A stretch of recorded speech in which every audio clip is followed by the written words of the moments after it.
All right, it's time for a State of the Watch Collection, SOTC 2025, and I'm going to try to get right into it. This is my second take because the first one got kind of long, as I usually do, and I didn't quite say what I wanted to and threw in stuff that I shouldn't, so let's get started. This is what I'm down to now, what's in here. We'll just pop this open. This is the same box as last time, one round from their wind-up watch shop. It's a They come in at least 3 colors, I think: blue, red, green, maybe a black. It's a nice metal, um, like a toolbox with a glass top.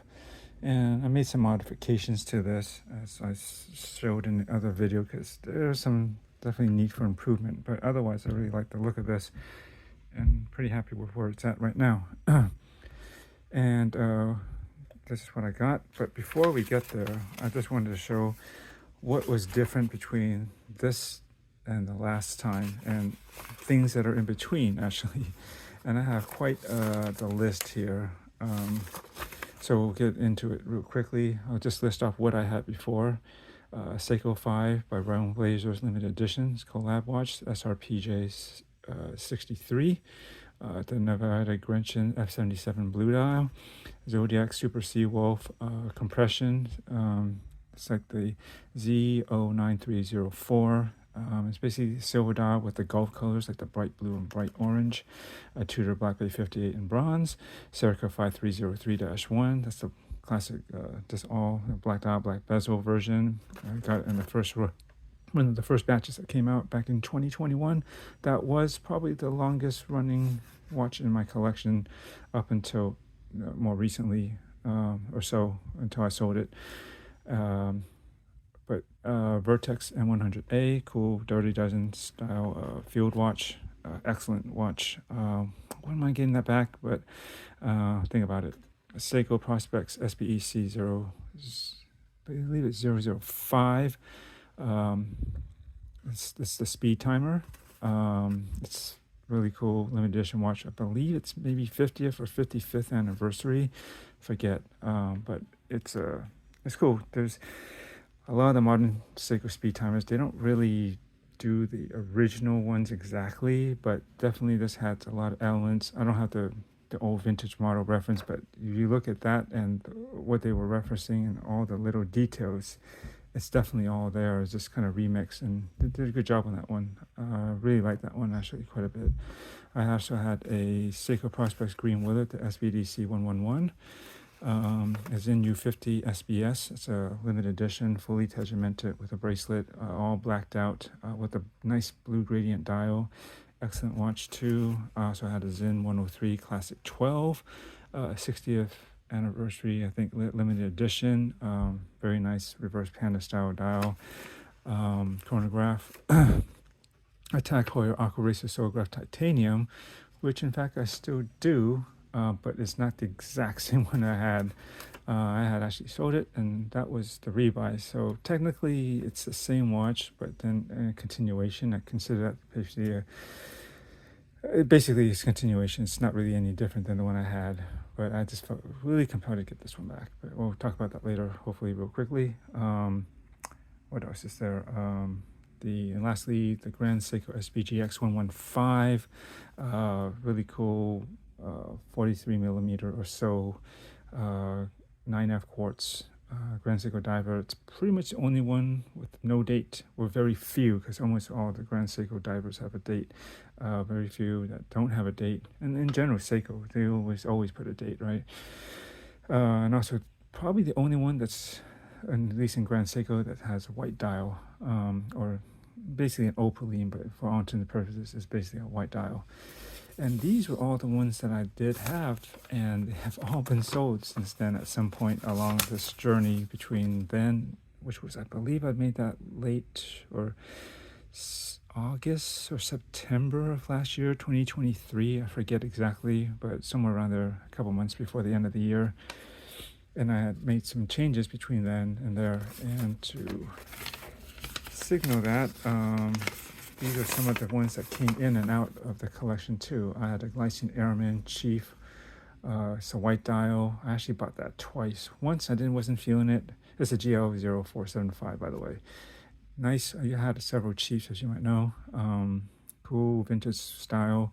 It's that matte white dial with the black hands and indices, and really nice. And the one specifically I wanted was on that green kind of NATO strap, NATO style strap. Forgive me, it's not genuine NATO, but NATO style. So just say it's a pass through of some sort.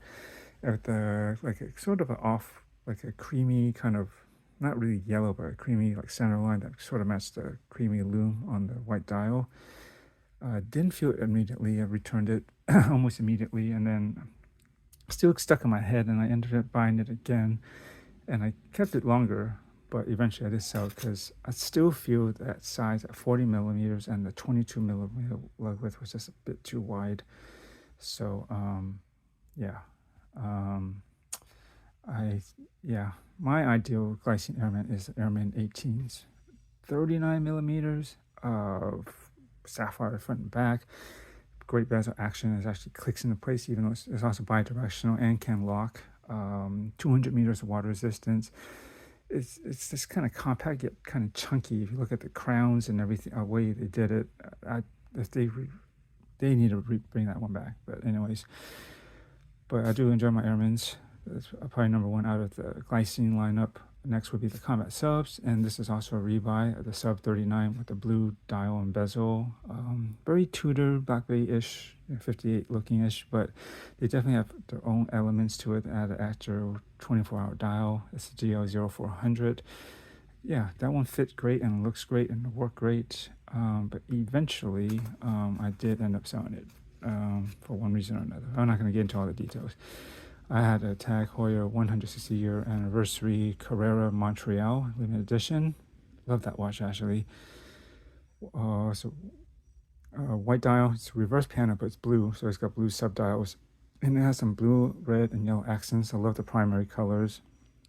Overall, really great. I was really reluctant to sell that. I was almost certain it was going to be a keeper, but I had to. I'm trying to been paring down and really concentrating my collection. And there are some aspects of it I didn't find quite perfect, namely the heavily domed crystal. There's some details on the indexes around the outside of that dial, and it's just so distorted you can't really read them. They all but disappear, except for when you have to look at it at an angle, and I don't like having to specifically look at details only at certain angles. That's especially with minute indicators or such. They really should be visible all the time. And when it comes to setting the watch, a stickler for accuracy and making sure the hands line up. I have to angle it a certain way while setting the watch so that I make sure that it looks like it's actually pointing to the right indices. Otherwise, straight on, you really can't see it. So, I don't know, somewhat superficial reason for selling it, but that was kind of one of the main ones. But that was at the very end of 2023, and the very first watch of 2024, and I kept it for about 6 months or so, more or less. Actually, more than that. I only did it as a trade-in at Topper and used it to help fund this guy here. So yeah, almost, that was just about September, so about 9 months. I also rebought a Zodiac Super Seawolf compression. I really like those model lines of Zodiac specifically. There's a compression line. There's 3 basic variations in the Super Seawolf, but compression is the one I like, with the square markers and handset. The ZO9287, that's a light blue bezel with a dark blue navy style. I always liked that one. That was always one of my favorites, if not the favorite, of the modern reissues of the Zodiac Super Seawolves. And it was on part of the Hodinkee fire sale, and so it was like almost 50% off, or 40, close enough, something like that. It was pretty low. Got it for around $800 something. So that kind of triggered me to just get it and enjoy it for a bit longer. And I was going to keep it because I really do like that line, but I didn't. And I did have another Super Seawolf somewhere, didn't I? Or maybe it was that one, the one that I already had before, the one with the Gulf colors. Second Hour Memoir, red dial. That's like a square kind of tank JLC looking quartz dress watch with a red dial, but it didn't really fit my wrist well, even though it's size-wise over the wrist is fine. It's good, squares can wear bigger, but I found that one, the red dial wasn't as deep as I wanted it. It kind of gets washed out, a little too reflective. I don't know. It's, I wanted it deeper, and I think people have noticed this too, that some of their dials, the way they show it on the website, tends to be a little bit more saturated than in actual life. I think that was a note that I think Jody from Just One More Watch said when I think he got the pistachio or the green dial version, that it looked a little bit more faded or not quite as green as you thought it looked like in the photos. And I suspect that would probably be the same for the other color, the blue. Probably not as deep blue. It's all a bit like not super. It's not like dull, but it's just not as vibrant. Or unless you hit it just at the right angle, maybe that color will pop. But for a lot of it, the sheen that they have on it makes it kind of flattens it out and doesn't make it look as, I don't know. That was one thing. And also the curvature of the case actually doesn't work with my wrist. I found it tended to like have a bias to want to pull to the backside of my wrist. Just the way it's curved in my wrist shape. You would think, oh yeah, a curved case back on a flat square watch would be good, but not necessarily. At least not in my case, and that annoyed me. And if mostly to this, if I got it here, maybe occasionally it'd be forward, but yeah, I felt like I had to fiddle with the fitment of that on my wrist too much. So that went Longines Weems Pilot Watch. It's a neo vintage, like an early 90s, mid 90s or so, L2.606.4. That's a reference. It's a replica. It actually says that in the back of the World War II, Weems style pilot watches. From a lot of the RAF used it, but I believe U.S. Air Force had some, and maybe some other Allied forces. But that's a really cool watch. I mean, the most famous version is maybe the Omega CK2112, or is it 2121? I forget, or 2122. You've seen it, Tom Hardy wear it in Dunkirk, that cool Omega pilot watch, Spitfire pilot. And it's basically that kind of style. And 5 brands made it back then. And I think I did a video about that. If I haven't, I should, or maybe it's not up yet.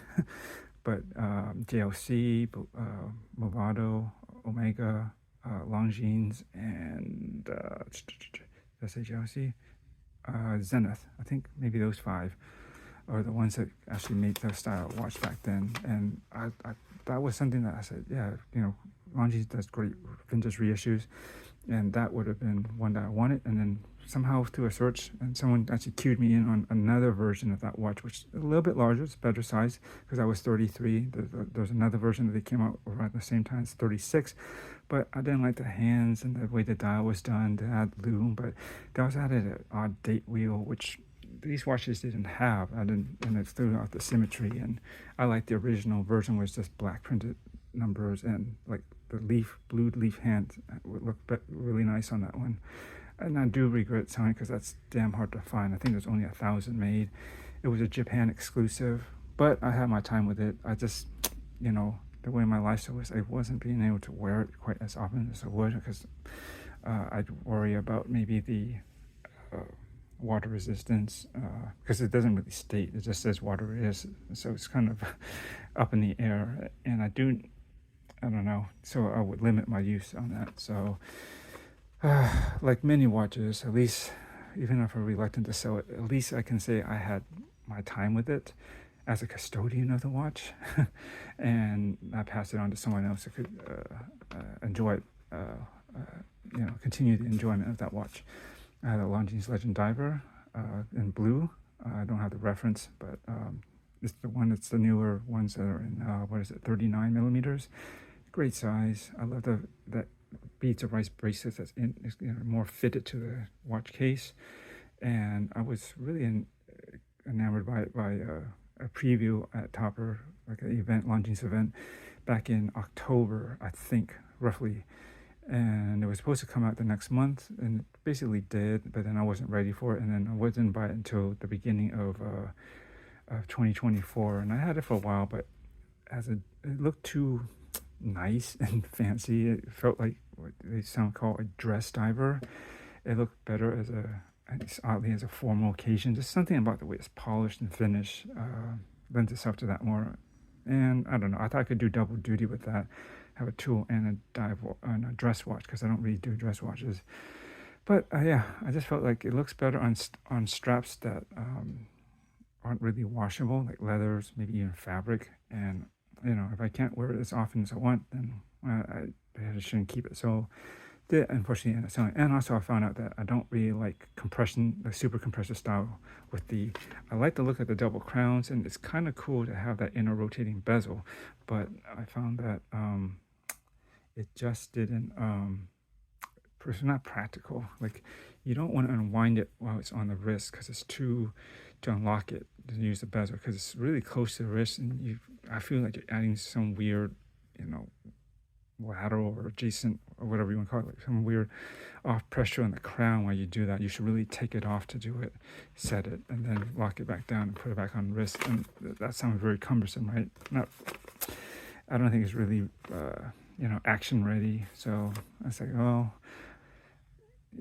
yeah, that just didn't do it for me. So then I crossed it out, and I probably would never do a super compression style diver again. I like the look of it, but I recognize these are the weakness I find that I don't like. Autodromo Group B Series 2, Night Stage 4, limited edition. That's a more limited edition version of the Group B. Really cool automotive inspired watches. Like the angles, kind of very Genta-esque, very sharp, flat surfaces, angles. The Night Stage are more famous for the trademark thing is that they have this like grid pattern, makes it look, somehow make it look more 80s, which is, they have a lot of inspiration from the 80s. Grid pattern of some color. So it was basically a dark blue radiant dial with an orange grid. Actually pretty cool. And a titanium bezel. Like the case and bezel or whatever, they're all mixed. It's not completely titanium. There is some stainless steel. Cool watch, but in the end, I just didn't feel it. It wasn't as I didn't just gravitate towards it. I like the idea of owning it and yeah, the concept behind it, but in actuality, like, it just didn't pull me in as much as I thought it would. I don't know. I used to have a limited edition worn and wound version back when they first came out. I can't even remember. It's been a while. And that sold pretty fast, but it had a cool, I guess, really toned down. It's like gray on gray, basically, with some the light blue accents, light teal, something like that. And I had it, I've got it, and I just didn't feel it also. Something about it didn't work. Although in retrospect, I probably should have kept that, because it's actually one of the cooler dial or color variants of that Group B, and it's even particularly hard to find. But anyways, Seiko Prospects SBD Y075. It's basically like this green and gold, or I consider it more of some kind of a tan color. It's like the Willard, actually, the green Willard in color concept, but just done in the smaller street tuna, like the ones that are 43 millimeters, where it's great for like a 7-inch wrist, and slimmer, and still automatic. Really cool. That was my sort of replacement for the green Willard, which I sold prior. And so I could use some of the straps that were themed with that green, military green color. And the price isn't bad. It's just, for whatever reason, a bunch of stuff I'm trying, so that just didn't make the cut. So with all that, I know that took like almost going on 20 minutes now, but I had to explain where I was with the first 12, and there might have been some other things outside of that weren't really considered permanent, or something that I would more actively wear. And then all these other ones that came in. This is what I'm down to now, and 6. I was originally went down to even 2, 3, maybe 4-ish. I forget at one point, or maybe it was something like this guy. But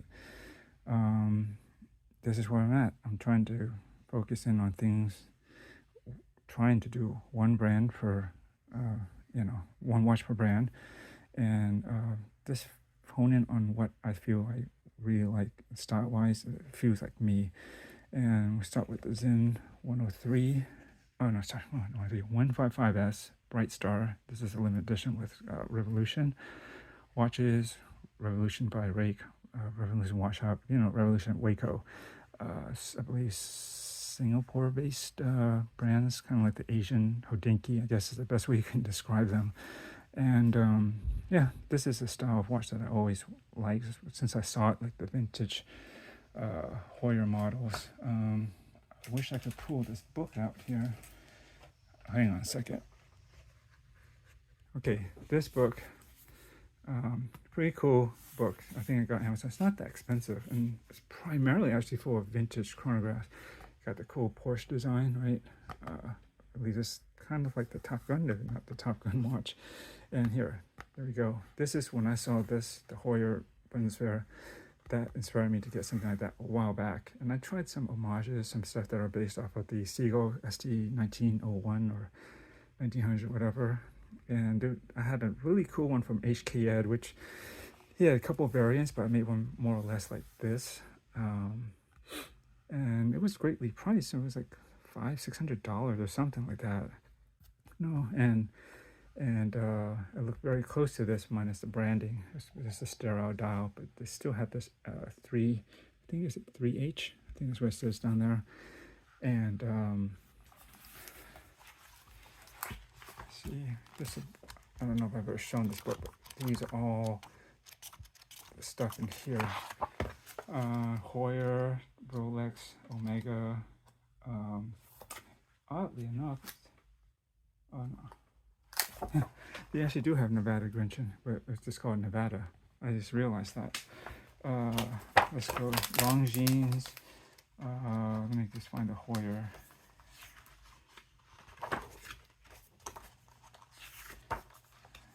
Terry chronograph.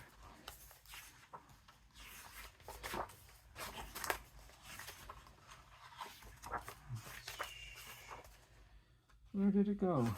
Here we go. There you go. From the 60s, 70s, Bundeswehr pilot, manual chronograph.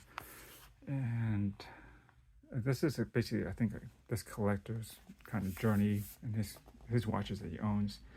But cool stuff here. And yeah, I just love this look. There's a lot of watches that are similar, kind of based off of this, but this specific look, and it's all in the details, is what I like. And I think, what was it, the other brand, Leonidas? If I have that in here, maybe. I don't think it's in here. Surprisingly. No, it's not. Although it might have said something about that in here somewhere. And then Zinn was the official people that, service these watches. And swapped out parts. They didn't care about authentic parts, right? They just kind of did stuff, I believe. And then eventually Zinn got the rights or started making their own too. So there's some, that lineage of making these Bundeswehr style watches. And so very cool. 43, true to size. Actually, it works quite good. I forget the lug to lug. It's probably at least 50, but don't let that scare you off. It has great down turn, and overall, it's just into the wrist. Very thin mid case, and because at that size, even though 43, it spreads that weight out, and so that way proportionately it looks thinner. It may very well be still almost 15 millimeters. I forget the measurements, but it doesn't even look or feel like that on wrist. And this has been running really accurately too, and it's a great watch. I really like this, all blacked out, so that actually helps it make it wear even smaller on my 7-inch wrist. And I like putting it on a variety of straps, as you see in my videos, and I'm sure there'll be more. Let's continue on with what was next. I guess essentially probably this Hoyer was, this tag Hoyer was next. And this is just a solargraph, just expensive quartz. It is solar powered, but I really like this specific execution. I knew that this always fit. I left a quick extension because all you need is just a quick, or actually it's extended already, but you just fold it down and snap like that, and then that's already tight. And then when I need to open it, this quickly pops open and flips out. It gives, I don't know, maybe between 3 or 5 millimeters of adjustment, but it's just enough. I can do it with one hand basically without fully taking off the watch to do it, and I'm good to go, and just lock it back down and keep rocking. So it's quick, and that's all I need to just get that relief. I don't need to play around with the adjustment and fine tune it like that. This is just the perfect amount for me to get exactly the amount of relief from tightness from my wrist if it does happen. But yeah, I just love this specific finish. So far, you can only get this execution in this Solargraph in titanium. That matte titanium. There's no high polish. Although I like the juxtaposition with the radiant gray dial and the little subtle, but they call it polar blue accents. Just enough pop against this overall dull and matte, subdued color.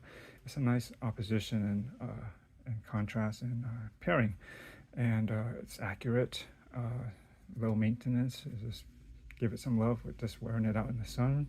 It's very efficient. Yes, it's basically a Miyota-based caliber that's been, I guess, Swissified by Lejeune, but whatever. I don't care. It works great, and it's thin. It's light. Titanium doesn't get too hot or too cold, really. If it does, it just acclimates to your body temperature real quickly and stays comfortable.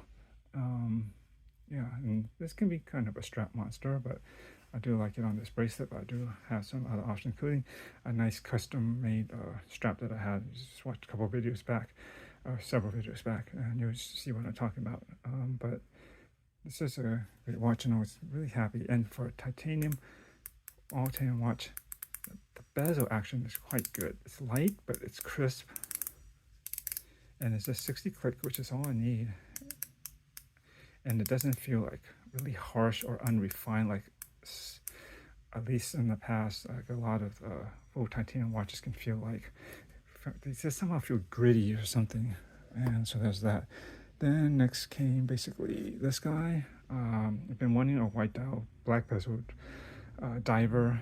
It's just one of these things I consider my style identity for regards to watches. Ever since I had my Tag Heuer, it's a quartz diver that I bought for myself back in the mid-90s. That was like my first luxury watch, and I didn't specifically go out to find a white dial black bezel diver, but out of the choices I had with the available money I had and where I was at that time, I just ended up picking that one, and that stuck with me for about 12 years or so. Right, it's 12. I got it around 94. Yeah, 12, maybe 14 years, I forget. But until I moved into a new home, and then at some point I kind of misplaced it, and I was like, oh shit, what happened to it? But anyways, and I've been looking for a way to replace that feeling. I found some vintage models of that. Most of them are beat up, so I never went it. There was once I found that turned up after I bought this, that was like a new old stock one. I was like, oh man, if only that came up like 2 weeks earlier, I might have actually gotten that instead of going back to this, just to recapture that feeling, I think it's 37 millimeters. It's just that to see how I feel and relive it in the state of mind that I'm at now with my watch collecting, because I wasn't, it's way different than I was back in my early 20s. I think that's when I got it.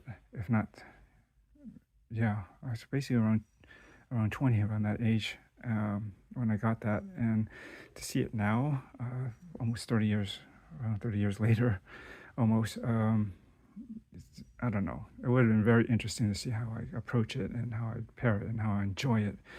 But the guy, I didn't have quite the money at the time. I tell the guy, hey, hold on to, can you just give me like 1 week? I'll sell shit and raise the funds and I'll get it for you. And you guaranteed, but he didn't want to do it. And he offered me another one that was, I think, his own version, it's kind of more beat up. He said it wasn't all that bad, but from what I could see in the pictures, it's definitely got some wear. I was like, nah, I'm not interested, even though that it cost a bit less. But I was like, I wanted that new old stock. Then it sold, and I was like, screw it. I guess that's that.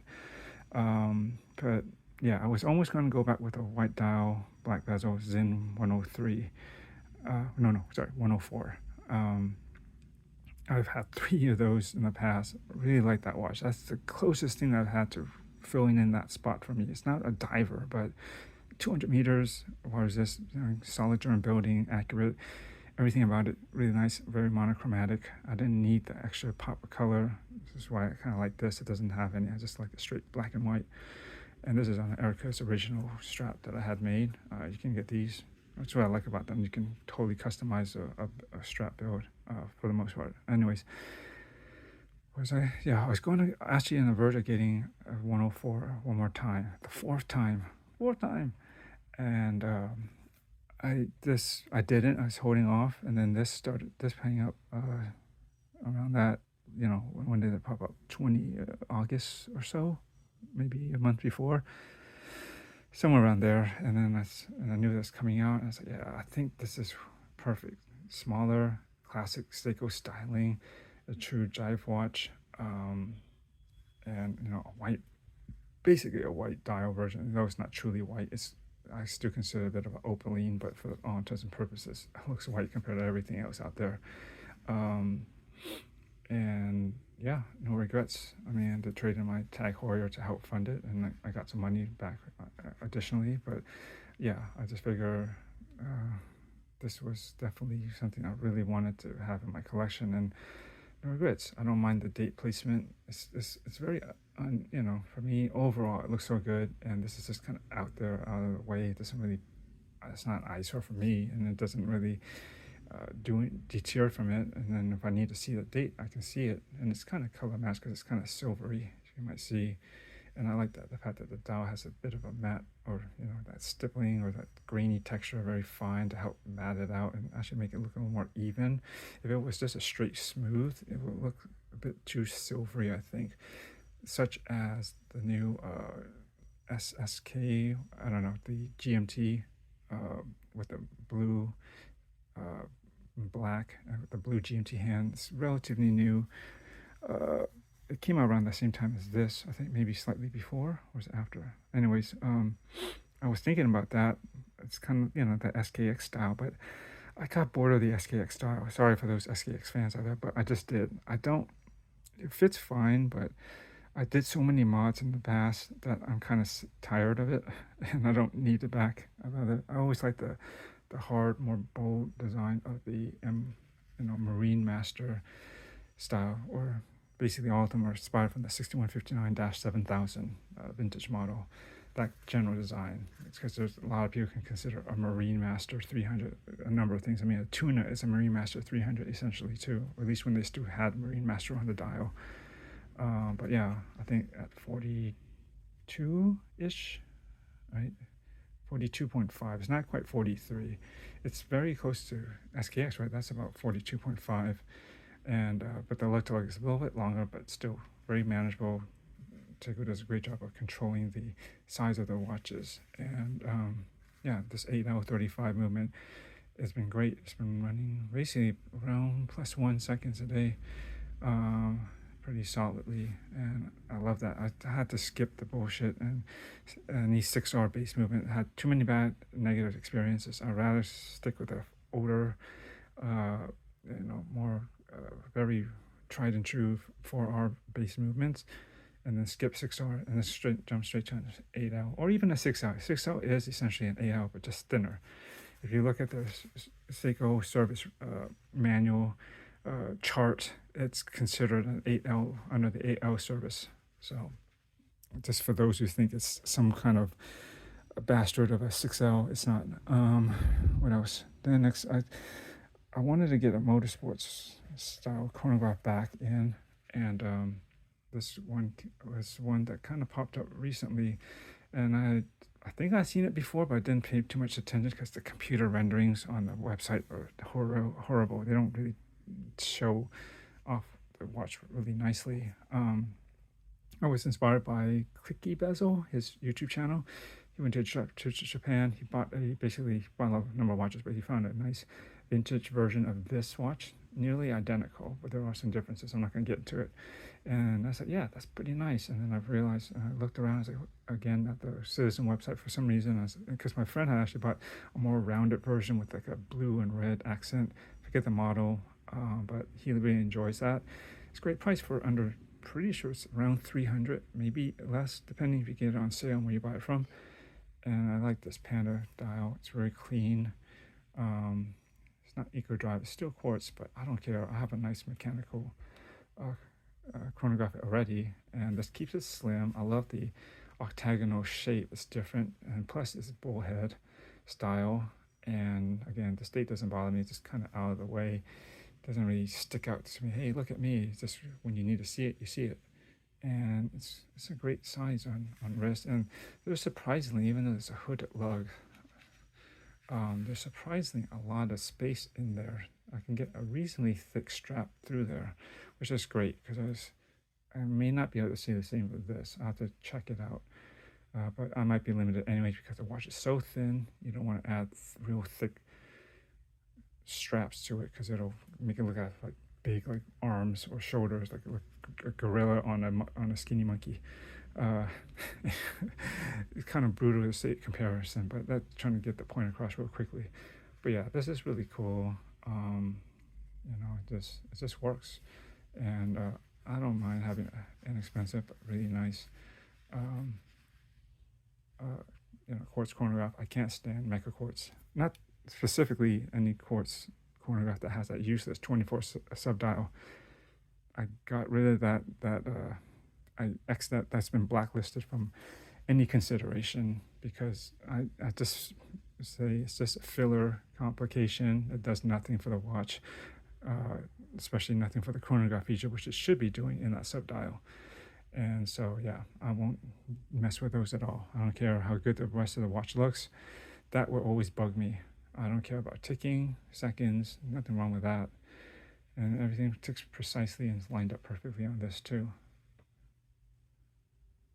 And again, this is actually not a pure white dial, but it does have a bit of a radiance in this. I would consider it also a bit of an opaline, but for all intents and purposes, it basically looks like it from nearly every angle. And this is an original design from Citizen also, and there's nothing quite else that's designed just like this. So I like that. Then I think this came next, and I don't know how I got into this, but for sure, I've always liked the Pepsi GMT Master look, no doubt.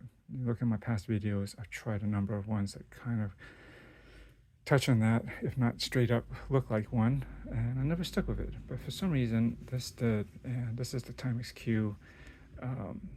Beside that, there's the Citizen Zuno Chrono Quartz, if I didn't mention that.